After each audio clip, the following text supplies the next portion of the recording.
नमस्कार, आप देख रहे हैं दिल्ली ग्लो न्यूज और मैं हूं आपके साथ सपना। चलिए रुक कर लेते हैं आज की बड़ी खबरों की ओर। हमारे जो हिमाचल प्रदेश हो गया, ये जो बरसात है ज्यादा करके सारे ही राज्यों पे किसी न किसी तरीके की, पंजाब कह लीजिए, उत्तराखंड कह लीजिए, ये सब आसपास के भी राज्यों पे काफी भारी गई है। नुकसान सबका ही बहुत हुआ है।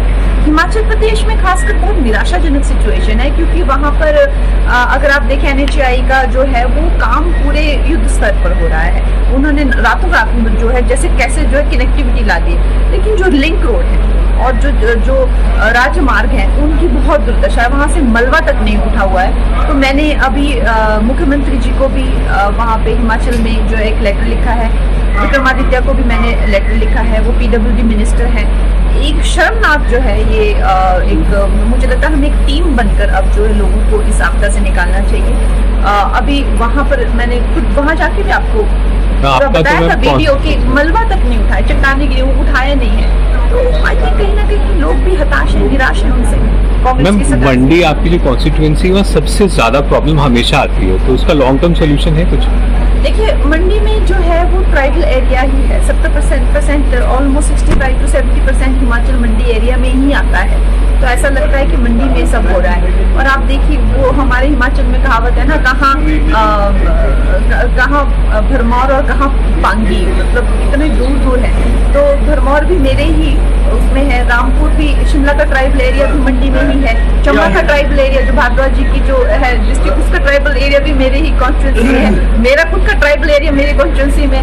तो खैर आई थिंक ये अब क्या कह सकते हैं, पूरे देश का सबसे ज्यादा क्षेत्रफल वाला ये सेकंड लार्जेस्ट क्षेत्रफल वाला ये एरिया है। तो मुश्किल है, इनसर्विसेबल है, इसमें कोई दो राय नहीं है, किसी से छुपा नहीं है। लेकिन फिर भी चलो, लाहौल स्पीति मेरे क्षेत्र में है, तो बहुत ज़्यादा नॉन माइलेज भी है, नो माइलेज एरिया भी है, जहाँ पे डेड माइलेज जिसको कहते हैं, बहुत सारा डेड माइलेज एरिया भी है, जहाँ पे कोई लोग नहीं है, लेकिन बस सिर्फ पहाड़ और नदियाँ ही हैं। तो खैर, अब जैसा मैंने कहा कि ये कॉन्स्टिट्यूंसी की जो पूरी बनावट है, इस तरह से पूरा क्षेत्रफल है, इस तरह से पूरा ट्राइबल एरिया है, तो है चैलेंजिंग टेरेन पर। मैम, क्लाइमेट चेंज का जो वाइडर इशू है और जो पहाड़ी क्षेत्र उत्तराखंड की आपने बात की, हिमाचल जो इफेक्ट हो रहे हैं, इसको कैसे एड्रेस करना चाहिए? बिकॉज ये हर साल और ज़्यादा प्रॉब्लम आ रही है।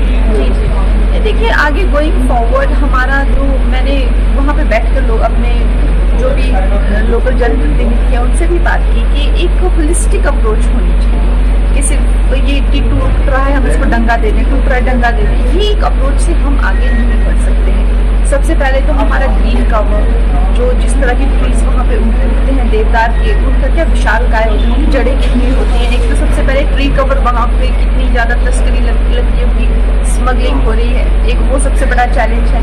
सेकंड जो चैलेंज है कंस्ट्रक्शन, अभी जो डिजास्टर जो मिनिस्ट्री होती है उसके सर्वे में बताया गया कि दुगना भार जो है हिमाचल की वैली पर है, जितना वो ले पाएगी, और 4 गुना जो है उत्तराखंड की वैली पर है।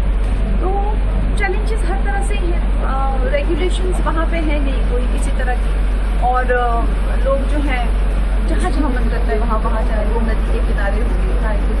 सरकार को भी एक रूप बांटना चाहिए, हाथ इसमें कड़े कदम लेने चाहिए रेगुलेट करने के लिए, नंबर 1।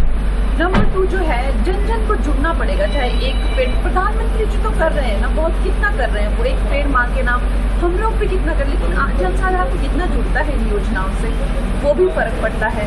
और तीसरा जो कंजर्वेशन जो है कि हमें जो है कि अब जैसे जहाँ मैं जाती हूँ वहाँ पे जिनके डबल लेन है उनको 4 लेन चाहिए। फिर जब 4 लेन होता है तो उनको लगता है कि पहाड़ तक गए, फिर उनको वो जो है किसी असुविधा भी हो जाती है। वो भी एक नेता जो है वो इलेक्शन लड़ने के लिए जो है विकास तो करने चाहिए। तो उसके साथ में लोगों को अपनी स्थिति देखते, पहाड़ों की स्थिति, पहाड़ हर जगह से जो है वो नीचे से काट करते हैं, जैसे अब किसी की एक टांग काटते तो कैसे खड़ा रहेगा, तो वो भी एक स्थिति है। तो स्थितियाँ कई हैं, जैसे आप कह रहे हैं कि आगे चल के कैसे चलना चाहिए, होलिस्टिक अप्रोच से ही आ जाएगा कि ब्यास को इस तरफ कर दो, डंगा लगा दो, पहाड़ को रोको। ये कहने में, सुनने में शायद अच्छा, मन को बहलाने वाली बात लगती है, लेकिन ग्राउंड पे इसका कोई मायने नहीं है ये बात।